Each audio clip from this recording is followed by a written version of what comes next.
Good evening. This is All India Radio. I'm Manoj Singh Rana and with me is Prashant Kumar Sinha with the evening news.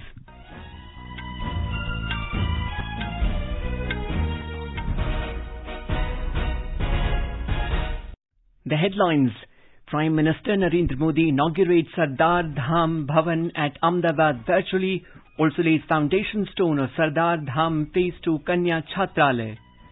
Prime Minister says India's human values can bring lasting solution to tragedies like 9/11 terror attack. 20th anniversary of 9/11 attacks on the World Trade Center Twin Towers being observed today. India and Australia emphasized to work on shared vision of free, open and inclusive Indo-Pacific region. Centre reduces standard rate of duty on edible oil to ensure availability for consumers at fair prices. Over 73 crore 5 lakh doses of COVID-19 vaccines administered in the country so far. Recovery rate reaches 97.49%. Medicines from the Sky project launched to send medicines to primary healthcare centres using drones. Gujarat Chief Minister Vijay Rupani resigns from the post. Heavy rain lashes national capital, highest ever rainfall recorded in 46 years. And in US Open tennis, Emma Raducanu of Britain to take on Canada's Leylah Fernandez in an all-teenager title clash of women's singles tomorrow early morning. As the nationwide free COVID-19 vaccination campaign at government facilities for those above 18 years is underway, we advise our young listeners to get vaccinated and also help others get vaccinated. We also advise our listeners not to lower their guard as COVID-19 remains a threat to our health. Please stay at home unless it is essential to go out and continue to follow these 3 simple steps. Wear a face mask, maintain 2 gaz ki duri for social distancing, and focus on hand and face hygiene. For any COVID-related information and guidance, contact the national helpline numbers 011-2397-8046 and 1075. And now, the news in detail. Prime Minister Narendra Modi inaugurated the Sardar Dham Bhavan at Ahmedabad through video conferencing today. The Prime Minister also laid the foundation stone of Sardar Dham Phase 2 Kanya Chhatralaya on this occasion. The Prime Minister emphasized that our efforts should continue to protect human values. Referring to the 9/11 terror attack in 2001, the Prime Minister said, "This date in the history of the world is known for the attack on humanity, but this date also taught a lot to the whole world." He said India's human values can bring lasting solution to tragedies like 9/11 terror attack. Mr. Modi said that a century ago, in 1893, Swami Vivekananda introduced the world to the human values of India at the World Parliament of Religions held in Chicago. आज 11 सितंबर यानी 9/11 है। दुनिया के इतिहास की एक ऐसी तारीख जिसने मानवता पर प्रहार के लिए भी जाना जाता है। लेकिन इसी तारीख ने पूरे विश्व को काफी कुछ सिखाया भी। 1 सदी पहले ये 11 सितंबर 1893 का ही दिन था जब शिकागो में विश्व धर्म संसद का आयोजन हुआ था। आज के ही दिन स्वामी विवेकानंद ने उस वैश्विक मंच पर खड़े होकर दुनिया को भारत के मानवीय मूल्यों से परिचित कराया था। The Prime Minister also announced to establish a chair in the name of Subramanya Bharti ji in the Banaras Hindu University. आज इस अवसर पर मैं एक महत्वपूर्ण घोषणा भी कर रहा हूं। बनारस हिंदू यूनिवर्सिटी में सुब्रमण्यम भारती जी के नाम से एक चेयर स्थापित करने का निर्णय किया गया है। तमिल स्टडीज, तमिल भाषा समृद्ध भाषा है, विश्व की सबसे पुरातन भाषा है और हम सभी हिंदुस्तानियों के लिए गर्व की बात है। तमिल स्टडीज पर Subramaniam Bharati chair Banaras Hindu university BHU के फैकल्टी ऑफ आर्ट्स में स्थापित होगी। ये विद्यार्थियों को, रिसर्च फेलोज को उस भव्य भारत के निर्माण में जुटे रहने की निरंतर प्रेरणा देगी। This announcement was made on the 100th death anniversary of India's great scholar, philosopher and freedom fighter Subramanya Bharati. Referring to the Azadi Ka Amrit Mahotsav, the Prime Minister said that Kheda Satyagraha under the leadership of Sardar Patel showed the unity of farmers, the youth and the poor, which had forced the British government to bow down. Prime Minister Modi said that the government is making continuous efforts to bring forward all sections of the society who have been left behind. The Prime Minister said that the Patidar Samaj is known for its business skills and community service. He also greeted the people on the occasion of Ganesh Mahotsav and Samvatsari. The 20th anniversary of terror attacks on the United States is being observed today. On the 11th of September 2001, nearly 3,000 people were killed when hijacked commercial jets flew into the Twin Towers, struck the Pentagon and crashed into a Pennsylvania meadow. The 20th anniversary of the attacks, which were carried out by the terrorist group Al-Qaeda, falls almost a week after the US forces withdrew from Afghanistan, ending the war on terror started by the then US President George W. Bush soon after the terrorist attacks. Let us recall what happened on this day in 2001. 2 decades ago on this very day, 19 Al-Qaeda terrorists hijacked 4 aircraft in the United States with a sinister design. 2 aircraft crashed into the World Trade Center towers in New York, while one of them crashed into the Pentagon outside Washington. The 4th plane crashed into rural Pennsylvania as the passengers tried to take back the control from the hijackers. 2,977 people were killed in these dastardly attacks, raising the specter of terrorism. Most of those killed were American nationals, but citizens of more than 100 countries lost their lives as well. The mastermind behind these attacks was the founder of the terror outfit Al-Qaeda, Osama bin Laden. The irony is that most of these hijackers were of Saudi origin. All were trained in Afghanistan, and 4 of them had received training at the flight training schools in the United States. The incident led to global outrage, with the then US President George Bush calling for a global war on terror. US troops were sent to Afghanistan under the Operation Enduring Freedom, which led to the ouster of the then regime in Kabul. Terrorists were hunted down and Osama bin Laden was killed a decade later on the 2nd of May 2011 in Pakistan's Abbottabad. The concerted move by the global community over 20 years has exposed the nefarious designs of terrorists and underlined the need to weed out the menace of terrorism. Valsa Williams, News Desk, AIR News. Reports say the Taliban have cancelled the inauguration ceremony of their newly formed interim government in Afghanistan.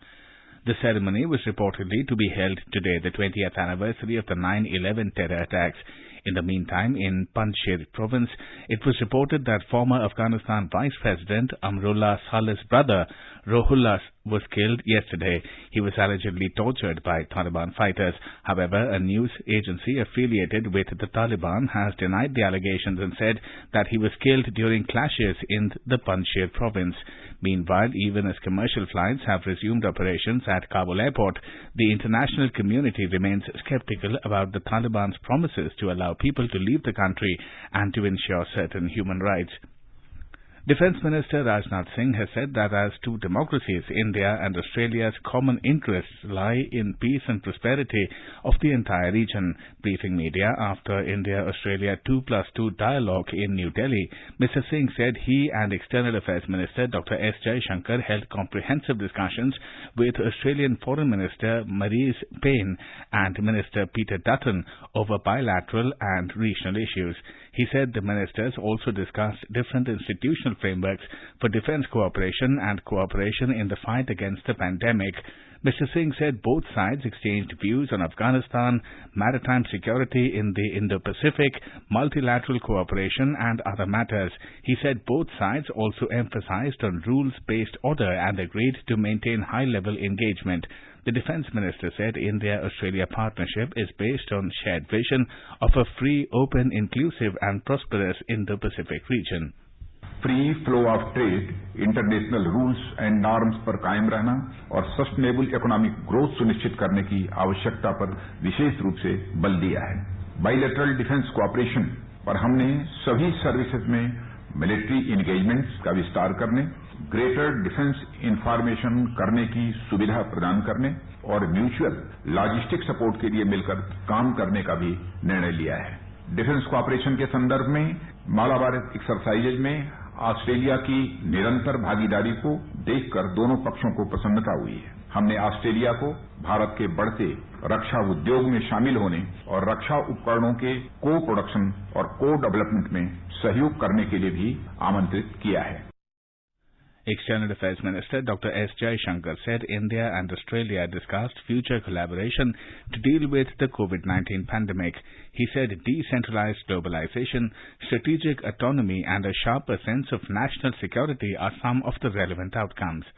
During the 2+2 dialogue, we also exchanged views on developments in our neighboring regions. Afghanistan was understandably a major subject of discussion. We agreed that the international community must be united in its approach, guided by UN Security Council Resolution 2593. As members of the Quad, we recognize the importance of plurilateralism in a multipolar and rebalanced world. We appreciate the value of our trilaterals with Japan, France and Indonesia and will hold these dialogues soon. The importance of ongoing cooperation in multilateral arena for preserving the rules-based international order was also emphasized. Our cooperation in the Commonwealth is important to that organization's performance. Dr. Jaishankar said today is the 20th anniversary of 9/11 and it is a reminder of the importance of combating terrorism without compromise. The External Affairs Minister said Quad is a platform where 4 countries, India, Australia, Japan and the US, have come to cooperate for their benefit and the world's benefit. The External Affairs Minister said Quad looks at the future and it reflects globalization and compulsion of countries to work together. Australian Foreign Minister Marise Payne said Australia and India share a positive vision of a free, open and secure Indo-Pacific. Australia and India share a positive vision of a free, open, secure, inclusive Indo-Pacific.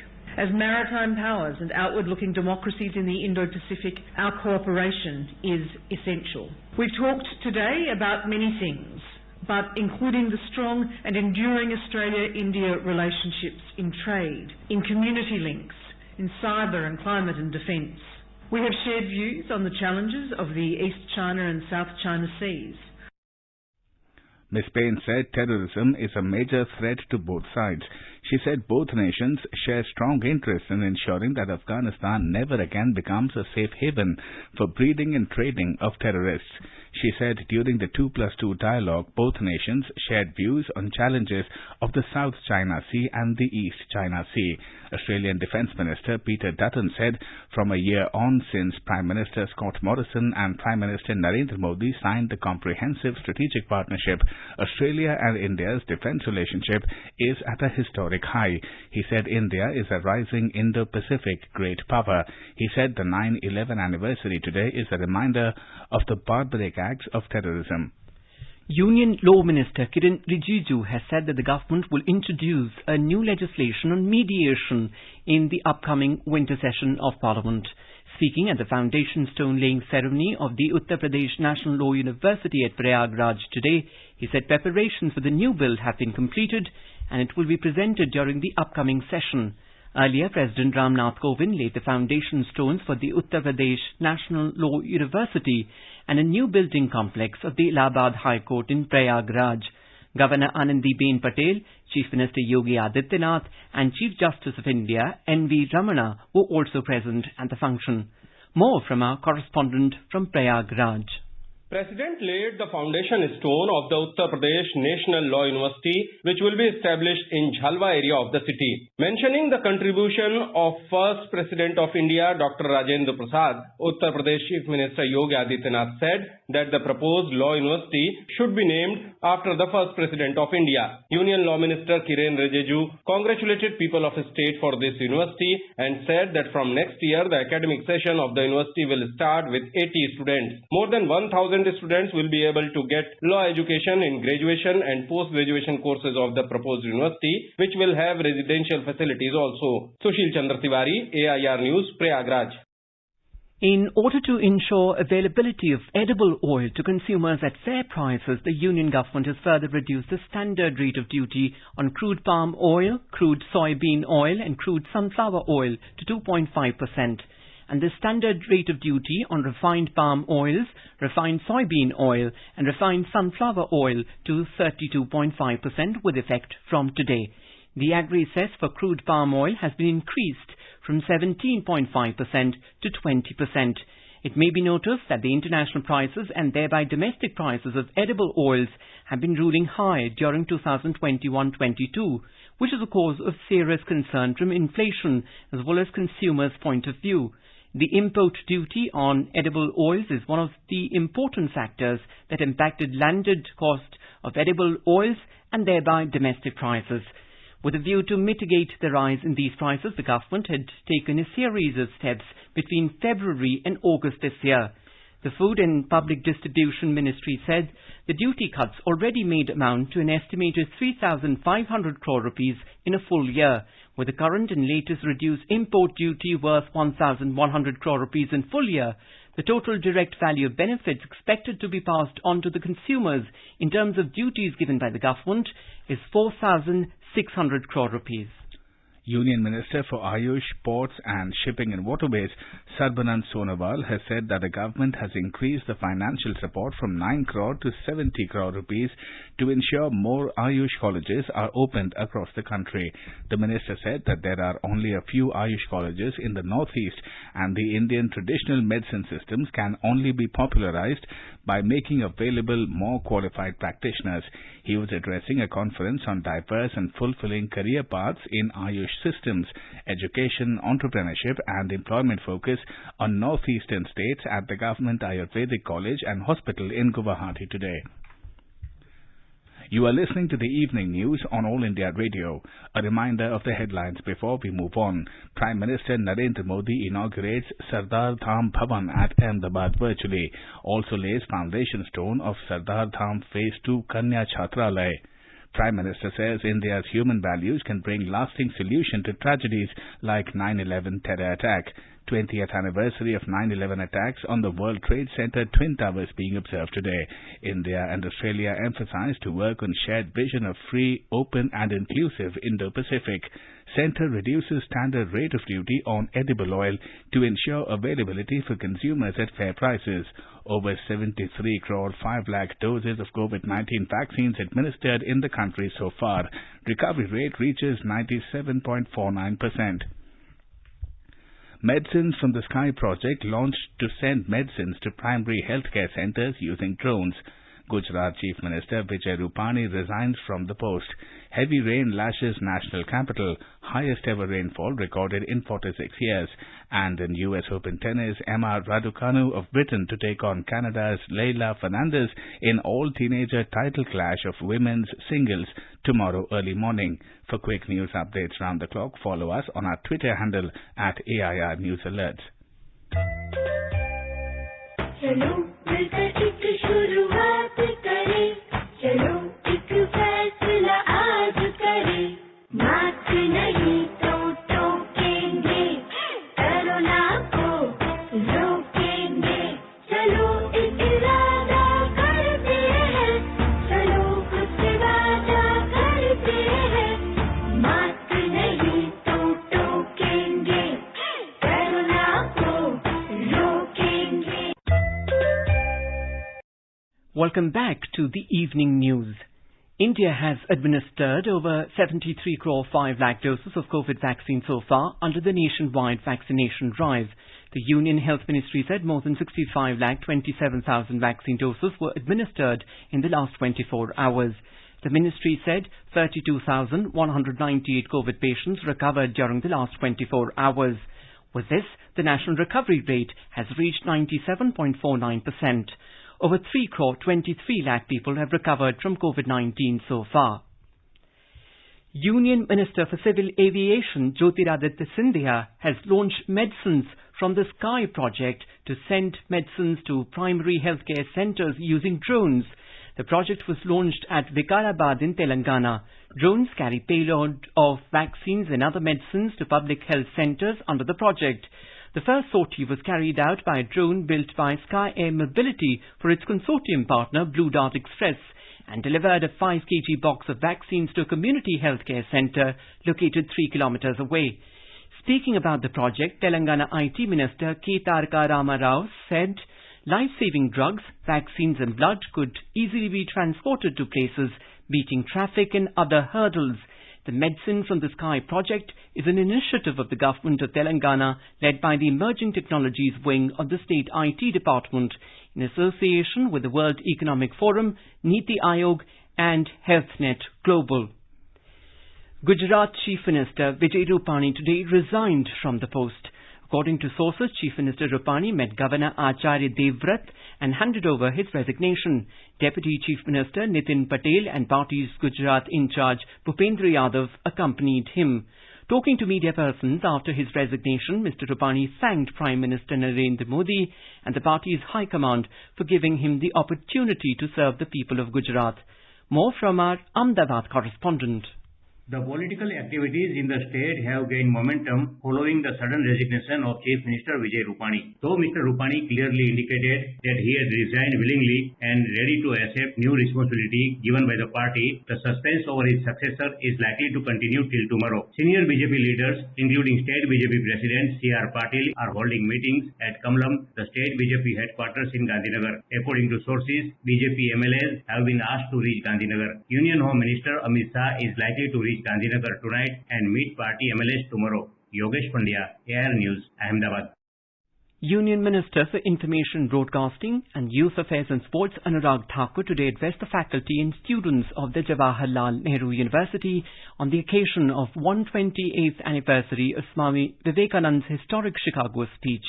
In his address, Mr. Thakur said, India is a nation proud of its heritage and looking to the future. He said it is the nation that values new ideas and focuses on innovation for building new India. As the nation celebrates the 75th year of independence, a series of events is being organized by the government as part of Azadi Ka Amrit Mahotsav. Let's listen to our special program Azadi Ka Safar, in which we bring you a glimpse of India's freedom struggle every day. Azadi Ka Amrit Mahotsav.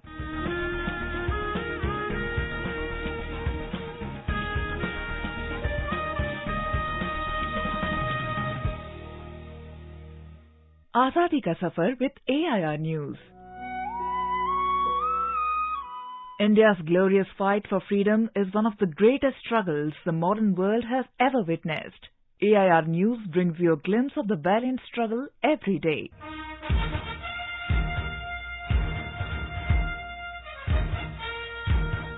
In the history of mankind, there have been rare instances where the introductory words spoken by a person have electrified the world as much as Swami Vivekananda's groundbreaking speech on this day in the year 1893 at the Chicago World's Parliament of Religions. Sisters and brothers of America, it fills my heart with joy unspeakable to rise in response to the warm and cordial welcome which you have given us. I am proud to belong to a religion which has taught the world both tolerance and universal acceptance. We believe not only in universal toleration, but we accept all religions as true. I am proud to belong to a nation which has sheltered the persecuted and the refugees of all religions and all nations of the earth. The speech by Swamiji has been oft referred by leaders from across the globe to remind the audience of the values which Swamiji's speech stood for: compassion, brotherhood, tolerance, and acceptance. When Swami returned to the motherland, the Raja of Ramanathapuram in Tamil Nadu, who had sponsored Swami's trip to Chicago, accorded a grand reception. He also drew the carriage carrying Swami Vivekananda, saying, Swami Vivekananda is the King of Kings.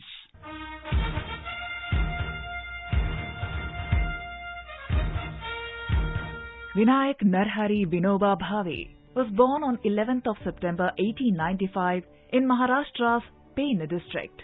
He is considered as the spiritual successor of Mahatma Gandhi. In 1940, Vinoba was chosen by Gandhi to be the first individual satyagrahi against the British rule. Bhave also participated in the Quit India movement. Post-independence, Bhave started Sarvodaya movement. He also started Bhudan movement at Pochampalli in Andhra Pradesh on 18th of April 1951. He walked all across India asking people with land to donate them, which he distributed to landless poor. He also campaigned against the slaughtering of cows. Vinoba Bhave was a scholar, a thinker, and a writer who produced numerous books. Though he was deeply influenced by the Gita, he drew inspirations from the Quran and Christian teachings too. He breathed his last on the 15th of November, 1982.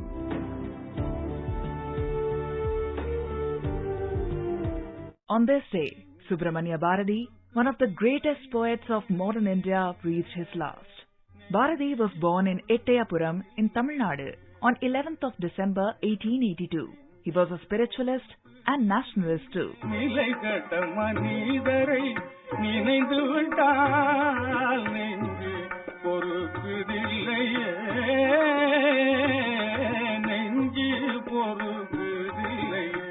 From hymns to nationalistic writings, from contemplations on the relationship between God and man, to songs on the Russian and French revolutions, Bharati wrote on diverse subjects.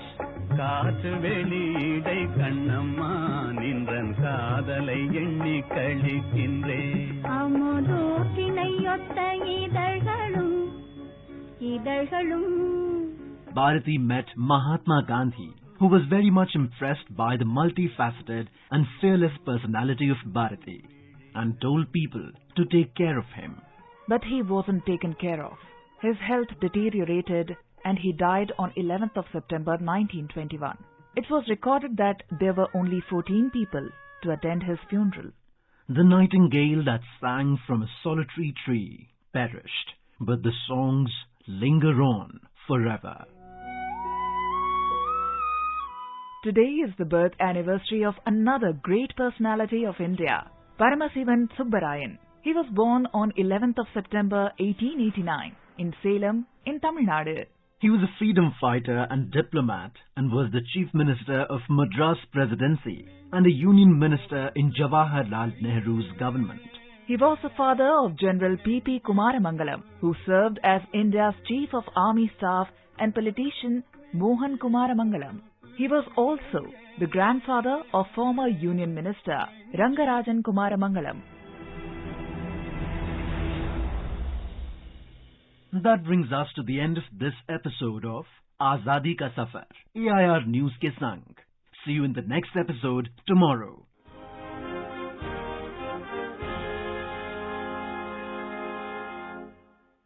As a part of Azadi Ka Amrit Mahotsav, All India Radio News brings its listeners a special quiz on India's freedom movement and its glorious history. The quiz is being conducted every Monday and Tuesday in the morning news and will continue till the 15th of August 2022. India Post has joined hands as the logistics partner with All India Radio News for the Amrit Mahotsav quiz. Moving on, heavy rainfall lashed many parts of the national capital today. An orange alert has been issued as the monsoon rainfall in Delhi breached the 1,000 millimeter mark, the highest rainfall in 46 years. India Meteorological Department has forecast that thunderstorms with moderate to heavy intensity rains will occur over most places of Delhi along with Gurugram, Noida, Faridabad, Karnal and Manesar. In the US Open tennis, rising British sensation Emma Raducanu will meet Canada's Leylah Fernandez in an all-teenager title clash of women's singles tomorrow morning. The 18-year-old Raducanu made history by becoming the first player to come through qualifying to reach a women's singles Grand Slam final in the professional era after beating 17 seed Maria Sakkari of Greece 6-1, 6-4 in the semi-final. And now, before we end the bulletin, the headlines once again. Prime Minister Narendra Modi inaugurates Sardar Dham Bhavan at Ahmedabad virtually, also lays foundation stone of Sardar Dham Phase 2 Kanya Chhatralaya. Prime Minister says India's human values can bring lasting solution to tragedies like 9/11 terror attack. 20th anniversary of 9/11 attacks on the World Trade Center Twin Towers being observed today. India and Australia emphasized to work on shared vision of free, open and inclusive Indo-Pacific region. Centre reduces standard rate of duty on edible oil to ensure availability for consumers at fair prices. Medicines from Sky Project launched to send medicines to primary healthcare centres using drones. Gujarat Chief Minister Vijay Rupani resigns from the post. And in US Open tennis, Emma Raducanu of Britain to take on Canada's Leylah Fernandez in all-teenager title clash. And with that, we end the evening news. Good night.